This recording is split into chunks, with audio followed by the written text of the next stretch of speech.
Ramdam na po ang presensya po ni dating Senador Antonio Trillanes po sa kanyang pag-iikot ho dyan po sa City of Caloocan. At dinudumugo siya ng mga tao. Ayan ho, ang daming mga tao ho. At talagang parang nananabik sa kanya. Ayan ho yung sasakyan ho niya, Sonny Trillanes, nakalagay, ipaglalabang ka. At ang party list po ay Magdalo. At yan po, napakainit ho ng pagtanggap ng mga residente ho, ng mga taga-Caloocan ho dito kay dating Senador Antonio Trillanes ho. Ayan ho, inabutan pa siya ng bulaklak ho dyan sa tagpong yan. At talaga namang naghihiyawan ng mga tao sa tuwing makikita ho si dating Senador Antonio Trillanes. So tuloy na po ang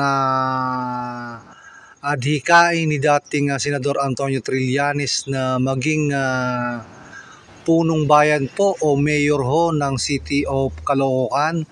At sinisimulan na niya ang pakikipag-usap sa mga tao upang iparating ang kanyang adhikain na pagbabago po sa City of Caloocan.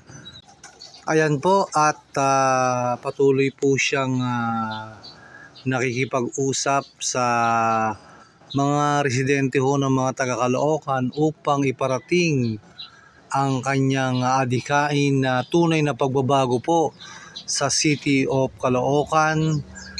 At kanya ding ipinababatid sa mga residente po ng mga taga-Caloocan ang kanyang hangaring matulungan ang mga kababayan niya dyan po sa lugar ng Caloocan. At sinabi rin niya na patuloy siyang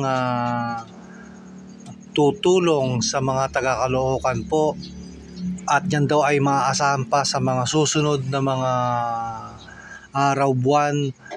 At patuloy siyang tutulong sa mga taga-Caloocan po. Kaya ayan po, kasama po niya sa kanyang pag-iikot ang kanyang buong team, ang mga makakasama niyang mga konsehal po para po sa darating na midterm election next year po. Kaya ngayon pa lang ay kinakausap na niya ang mga taga-Caloocan at ipabatid ang kanyang hangarin po na maiayos ang Caloocan.